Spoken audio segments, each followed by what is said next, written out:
Ok, tiếp tục chỉ với năng database bao nhiêu đãត្រូវupdate table ដែលត្រូវ update មាន table order ណាចឹងនៅក្នុង table order ហ្នឹងគឺចុចកន្លែង design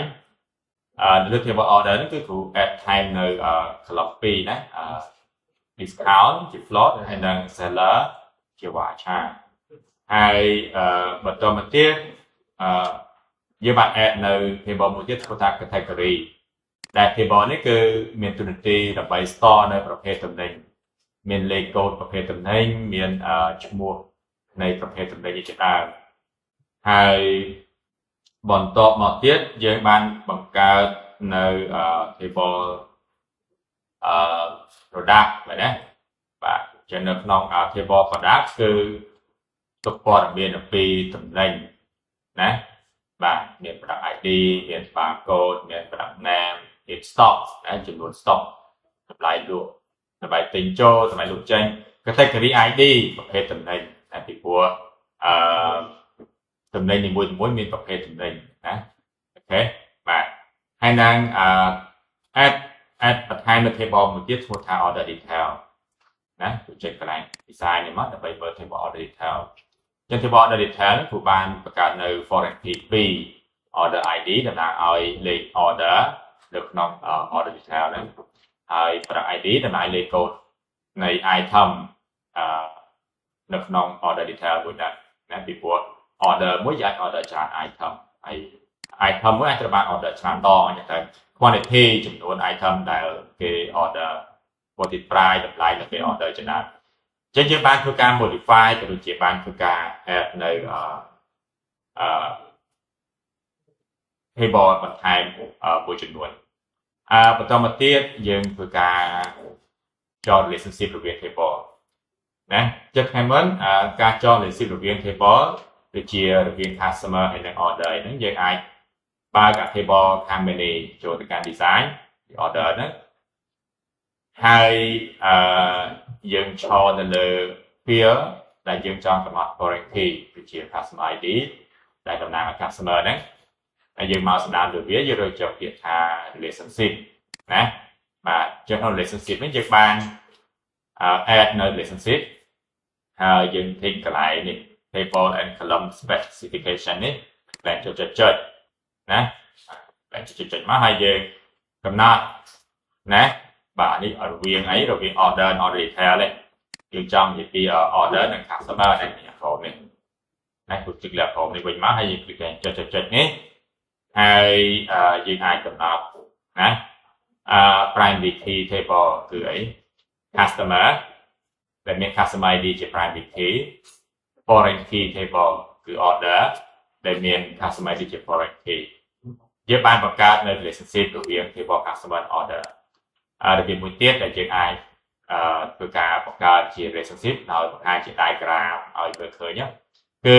យើងទៅបង្កើតនៅ database diagram នេះនៅក្នុង database របស់យើងឃើញមាន folder មួយនៅលើគេនេះ database diagram យើងចេញទៅសញ្ញាបូកនេះទៅវាអត់ទាន់ឃើញមានអីទេណាអត់ទាន់មាន database អត់ទាន់មាន database diagram ទេណាអញ្ចឹងយើងត្រូវការ add database diagram ដែលយើងមកស្ដាំឬយកពាក្យថា new database diagram អញ្ចឹងមកណា this database does not have one or more supported object required this database diagram do you wish to get it ណានេះគាត់ថា diagram ដែលយើង add ហ្នឹងគឺអត់ទាន់មាន object ទេ object នេះគឺមានអាចជា table ឬអាចជា view អញ្ចឹងទៅអញ្ចឹងយើង yes មកយើងបានបង្កើតនៅ diagram index នេះអូខេមើលវាអូខេអញ្ចឹងយើងបាននៅផ្ទាំង diagram មួយនេះដែលនៅក្នុងផ្ទាំង diagram នេះយើងដើម្បី add table យើងចូលណាយើងមកស្ដាំលើវាឬយកadd table ចុចលើ add table មកបញ្ចេញ add table របស់យើងចូលទីវាដាក់ចឹងមក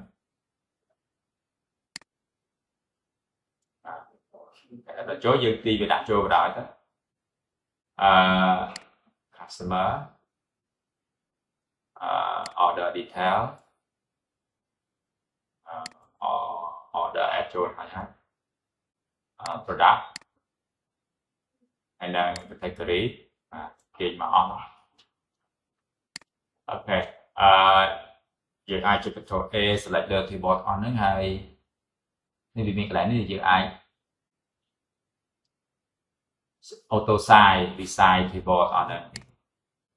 đấy ok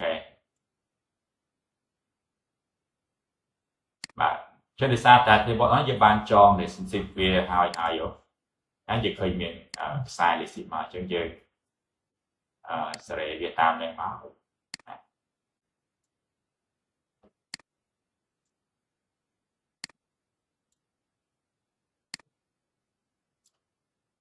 ok chắc bà ở thọ tha thì bỏ nó giờ bạn toàn cho để CVA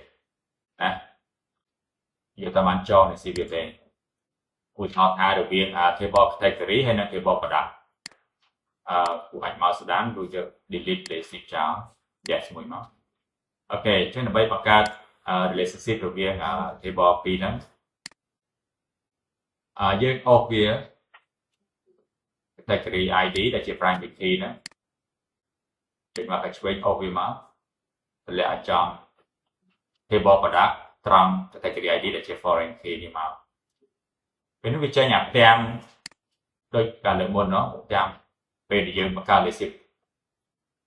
bị môn nó nè primary key tableคือ category ដែលមាន category ID ជា primary key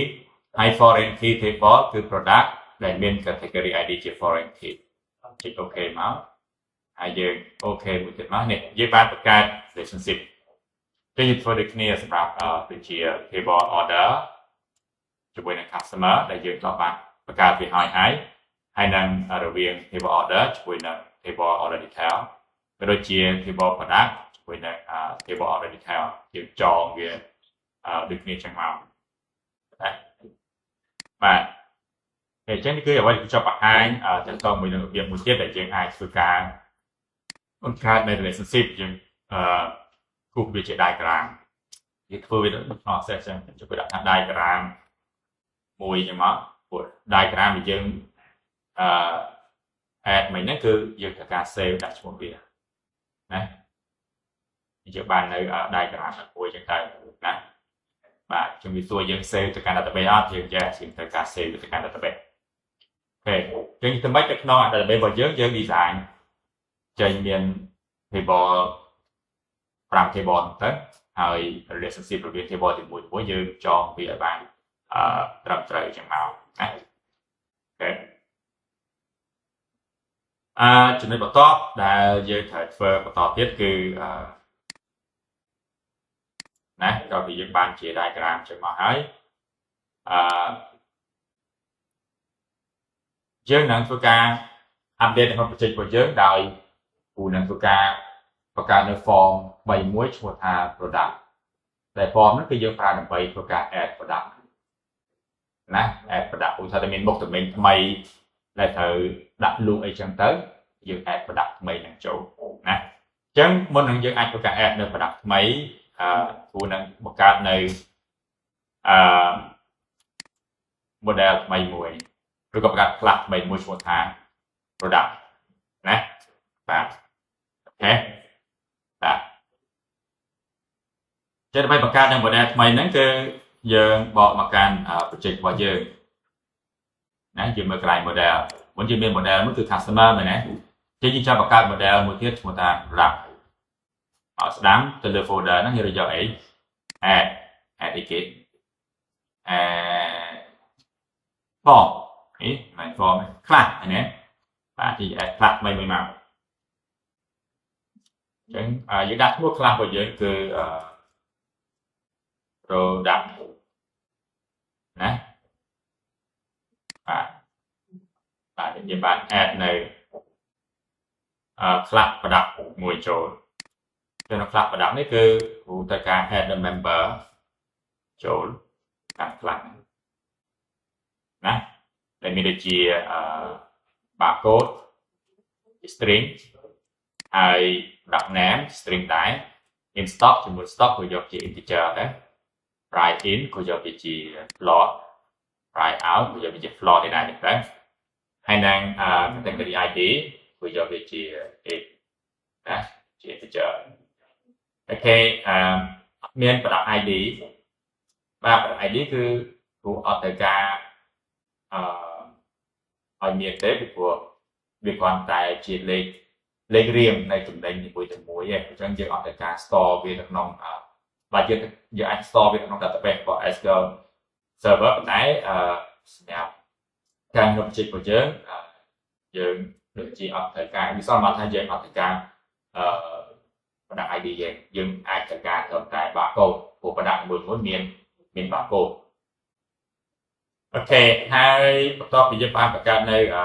ខ្លះថ្មីមួយហ្នឹងនៅក្នុង model របស់យើងហ្នឹងគឺយើងធ្វើការ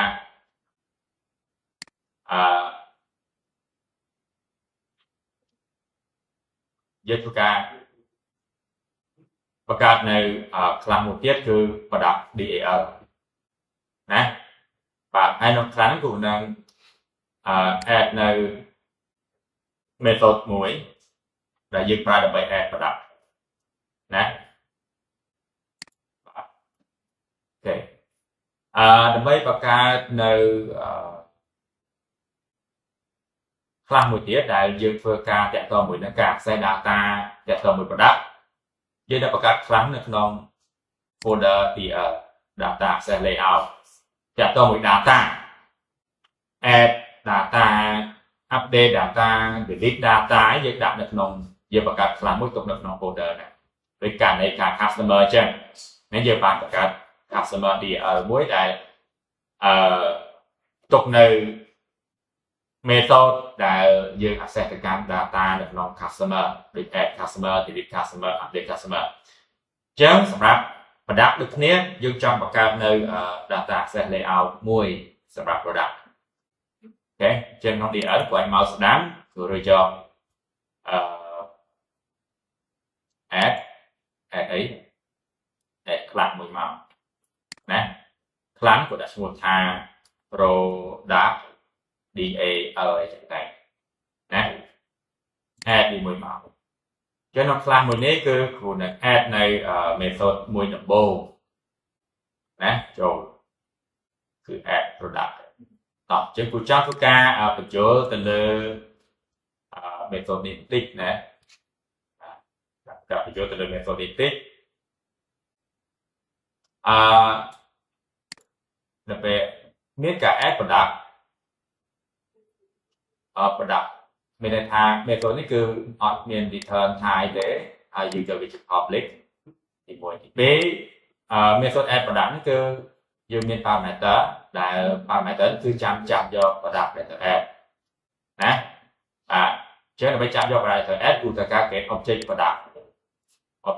នេះ product នេះគឺជា class ណាបាទមិញនេះយើងបានបង្កើត class មួយឈ្មោះ product នេះនៅក្នុង model របស់យើងនេះចឹងឥឡូវយើង create object ជា class ណាអញ្ចឹងយើងមាន object មួយដែលនឹងចាំចាប់យកនៅ product ថ្មីនៅពេលដែលយើងធ្វើការឲ្យចាប់យក product ថ្មីមក product ហ្នឹងយើងត្រូវការបោះទៅណាបោះទៅកាន់ database ណាមួយណាបោះទៅកាន់ table ណាមួយក្នុង database អញ្ចឹងដើម្បីបោះទៅកាន់ table ណាមួយក្នុង database គឺយើងត្រូវការ connect ទៅកាន់ database ហ្នឹងនេះគឺ using block គឺ using block នេះដើម្បីបង្កើត connection នេះគឺ create នៅ connection មួយជា SQL connection ដោយហៅអីហៅ method មួយឈ្មោះ get connection នៅក្នុង class data connection របស់យើងដែលជាបានបង្កើតតាំងដំបូងណាដោយបើអីទៅ server name default off database name ឈ្មោះ database របស់យើងគឺ AW4 ណាបាទ using block នេះគឺវានឹង open connection automatic បើយើងប្រើ using block ហ្នឹងណាហើយថាប្រយោជន៍មួយទៀតនៅពេលដែលចប់ using block ហ្នឹងវា using block វាជួយ close connection ឲ្យយើងប្រើប្រាស់នៅ architecture មួយគឺ disconnected model មែនទេគ្រូបានណែនាំឲ្យស្គាល់ណាយើងប្រើ architecture មួយឈ្មោះថា disconnected model អញ្ចឹង disconnected model ដូចពេល add យើងធ្វើការ connect ហើយ add ចប់សោះគ្រប់ disconnect ចេញវិញភ្លាមអត់ទុក connection connect ចោលទេណាចឹង using វាជួយ flow connection ឲ្យយើង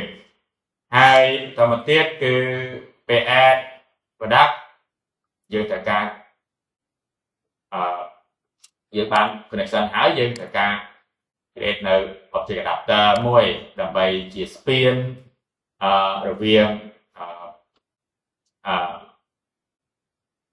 data source របស់យើងរវាង data set ណាវា data set របស់យើងជាមួយនឹងtable នៅក្នុង database របស់ SQL Server ណាបាទចឹងយើងបង្កើតជា ស្ពានជា bridge មួយទៅណាហើយក្នុងនោះគឺយើងបោះអីទៅណាបោះ select statement ហ្នឹងដើម្បី select យកdata ក្នុង table ប្រដាប់ឬក៏ access ទៅកាន់ data ក្នុង table ប្រដាប់ណាតាមរយៈ connection ដែលជាបាន open ខាងលើនេះហើយយើងត្រូវការ create នៅ command builder ណា command builder មួយណាដើម្បី build នៅ command ដូចជាយើងចង់ធ្វើការ add data ទៅកាន់ database ចង់ delete data database update data database គឺយើងត្រូវការ object command builder ដែរពីព្រោះលក្ខណៈរបស់ descriptive model ខុសពី active model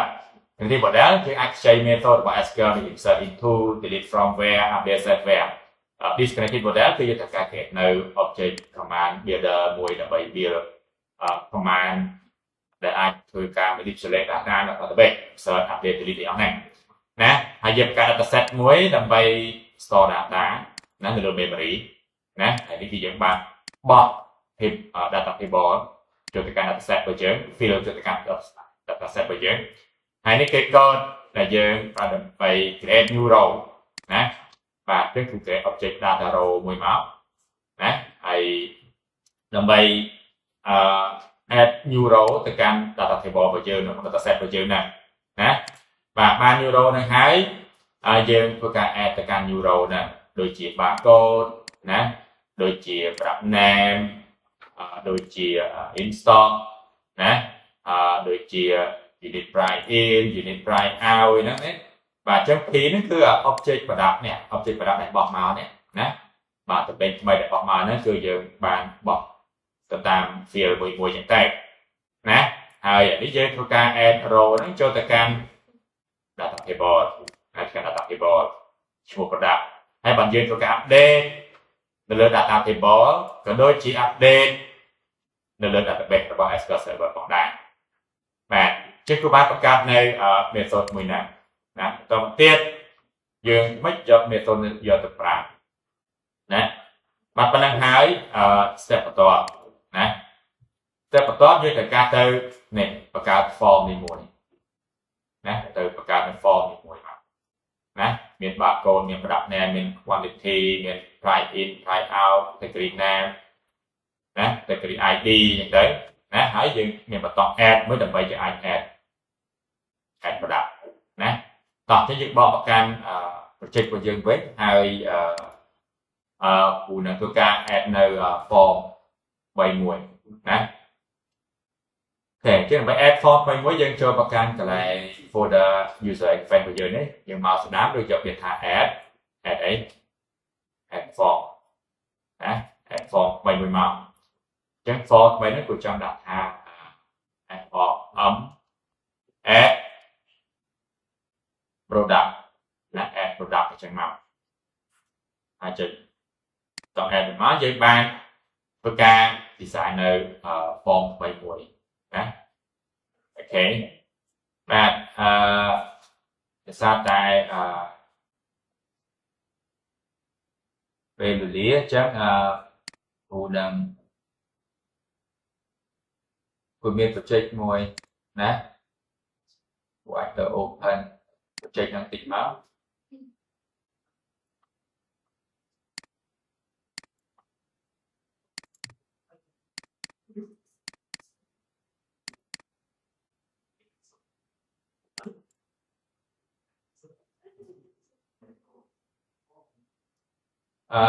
គូទៅបើក form add product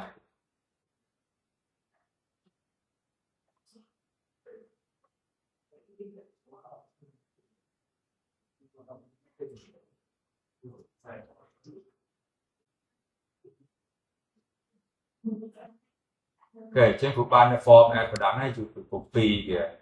copy បានទៅបានអត់ណា control C copy មួយមកណាហើយគូទៅបើក project បើយើងមិនវិញណា project ក្រុមបើយើងមិនវិញ W4 បើយើងចូល chapter 11ណាយើងយក project ក្នុង chapter 10ចូលមក update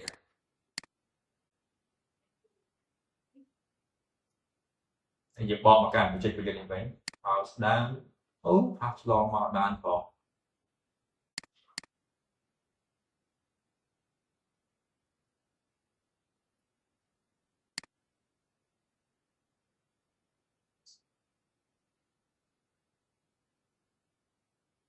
Okay.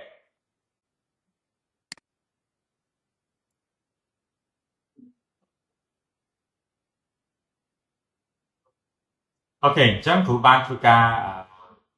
design form với nắm, hai ban cú control cho mã miền label, miền text box, miền bộ box hay button. Hai sprite text box mình muốn của bạn đặt một víaតាមchẳng máu. Nè,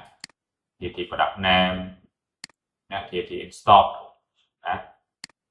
price in, thì price out, combo box, CPO, category name, nè, hay là category ID មិនបានជា category name គឺយកជា combo box ណាយើងចង់ឲ្យ user select លើប្រភេទតំណែងណាព្រោះថា user គឺគាត់មិនអាចទៅចាំលេខកូដប្រភេទតំណែងទេអញ្ចឹងគាត់ចំណាំតាមរយៈឈ្មោះប្រភេទតំណែងអញ្ចឹងយើងអាចឲ្យ user អាច select ឈ្មោះប្រភេទតំណែងទៅហើយអាចឲ្យវា load បោះនៅ ID នៃប្រភេទតំណែងហ្នឹង automatic តែម្ដងកន្លែងហ្នឹងក៏យើងនឹងត្រូវការ access ទៅកាន់ database របស់ SQL Server ដើម្បីចាប់ជាប់នៅcategory name ហើយនិង category ID ណាต้อง add ជាលំដាប់ដើម្បី add តំណែងហ្នឹងចូលទៅកាន់ database របស់យើងអូខេ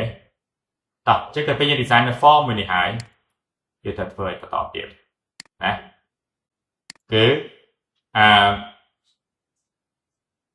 យើងត្រូវការនៅលើ combo box របស់យើង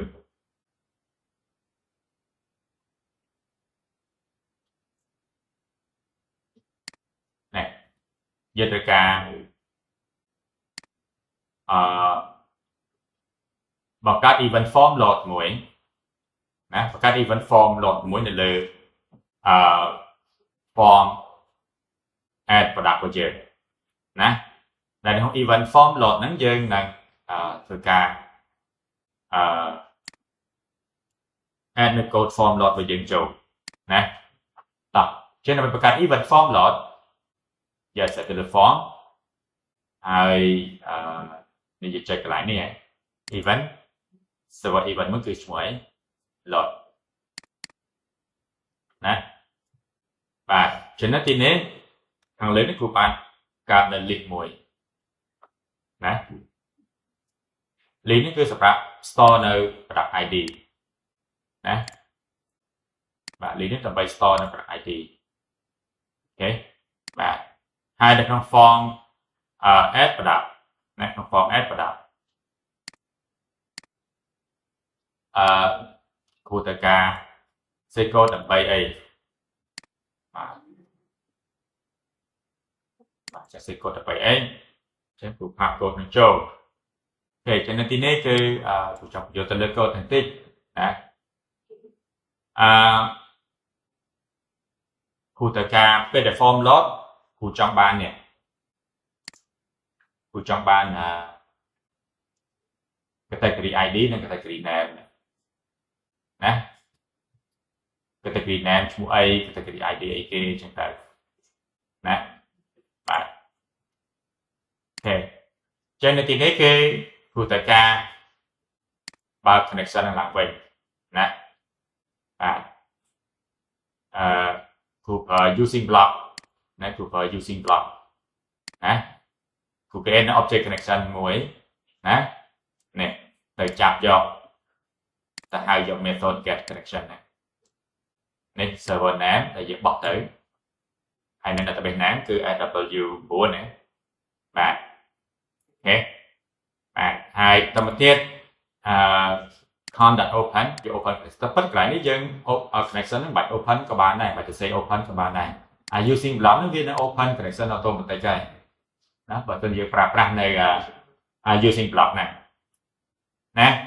បាទហើយតាមទៀតយើង create query ដូចសពដងអញ្ចឹងដោយ query គូចង់ query ស្រេចចប់អី category ID ហើយនិង category name ចេញពីណាចេញពី table category តែប៉ុន្តែក្នុង table category យើងត្រូវការគូត្រូវការ add នៅ category ពី3មុខអញ្ចឹងទៅណាបាទហើយតាមទៀតគឺកើតនៅ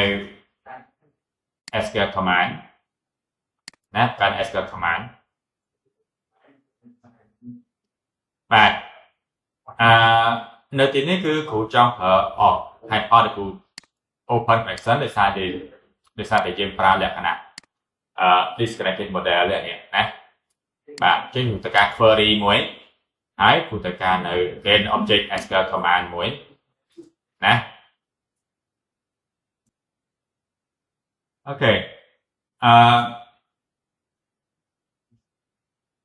ចឹងគ្រូបាទ event form load មួយហើយគ្រូធ្វើការប្រើប្រាស់ using block ដើម្បី create នៅ connection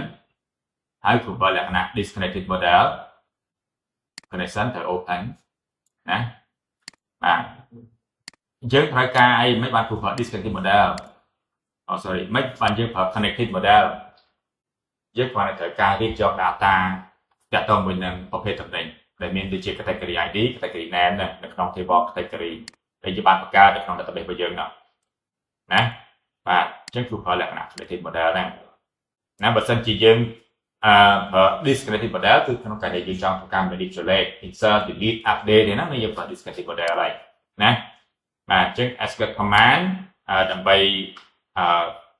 create object នៅ create object SQL command មួយដើម្បី execute នេះ select statement របស់យើងនេះណាបាទអញ្ចឹងយើងបោះ query របស់យើងចូលក្នុង object SQL command របស់យើងដែរប្រាប់ connection ផងណា connection មួយណាដែលយើងត្រូវឲ្យ command នោះវាទៅ execute query ណាគួរតែការ create នៅ object data reader មួយដើម្បី read data ណាតាមរយៈ SQL command របស់យើងហ្នឹងអញ្ចឹងគួរ say com.execute reader នេះវាទៅ select category ID category name ចេញពី table category បោះទៅឲ្យ object data reader របស់យើងនេះហើយយើងប្រើ loop បាទដើម្បី read យក data ពី data reader របស់យើងហ្នឹងនេះបោះទៅណាខ្លះណាចាប់យកដូចជា ID ណាបាទពី data reader category name ពី data reader របស់យើងហ្នឹងបោះទៅណាបោះទៅកាន់ combo box របស់យើងនេះចឹងគេមាន combo box មួយ CBO category name នេះ combo box មួយនេះណាបាទខ្ញុំចង់ add item ទៅកាន់ combo box ហ្នឹងណាបាទហើយមួយទៀតគឺ product ID ណាបាទខ្ញុំចង់ add product ID ចូលទៅកាន់category ID ណាគូចង់កែបន្តិចនេះគឺគូចង់កែដាក់ជា category ID មិនមែន product ID ទេណា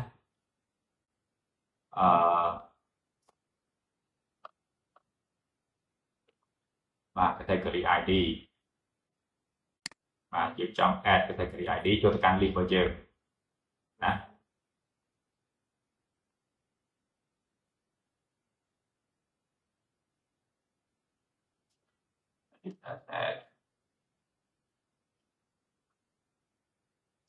category ID think that not content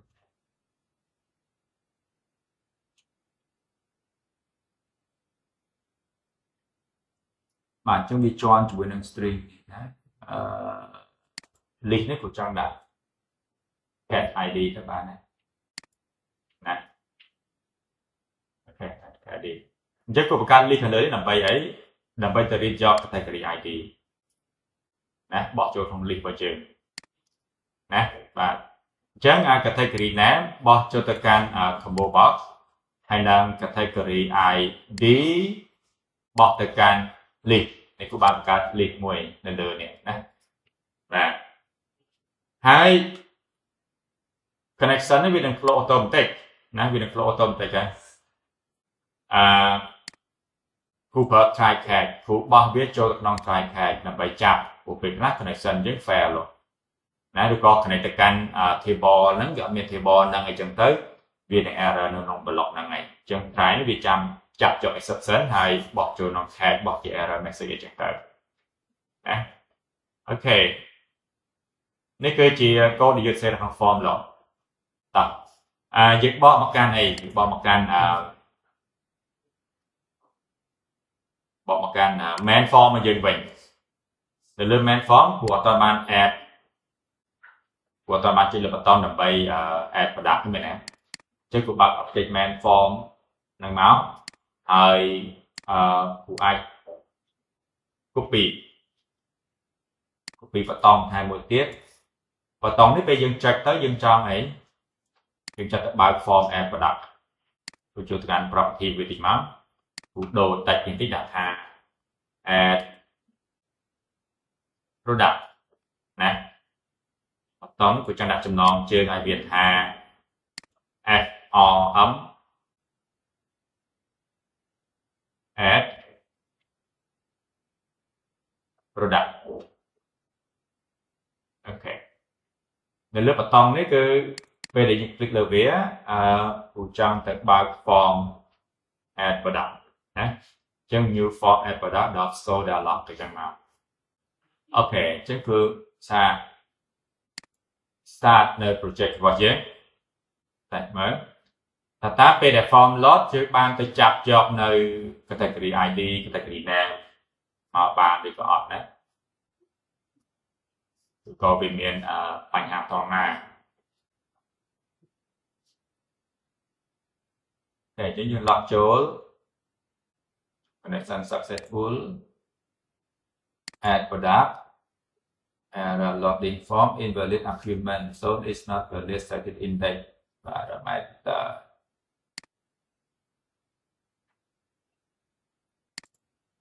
អត់ទាន់បានទេមានបញ្ហាអីណា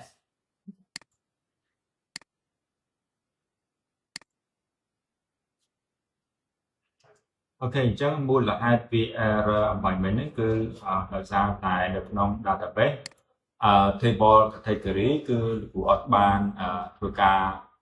add category ថ្មីអញ្ចឹងនៅក្នុង table category នៅក្នុង database របស់យើងគឺយើងអាច add category 3ប្រភេទចំណេញទៅណាហើយបន្តទៀតយើងបកមកកាន់ project របស់យើងនេះវិញណាយើង start នៅ project របស់យើងទៅណាបាទអញ្ចឹងយើង log in ហើយបន្តមកទៀត connection successful យើងចុចទៅលើ add product នេះវាបង្ហាញ form add product ដែលយើងបានចាប់យក category មកនេះអញ្ចឹង category មាន3ណាចែកទៅមកណាហើយអ្វីដែលត្រូវបន្ថែមទៀតគឺតាក់ទងជាមួយនឹងឧទាហរណ៍ 10% យើងរើសយក electronic ឲ្យវាបោះ category លេខ1យើងរើសយក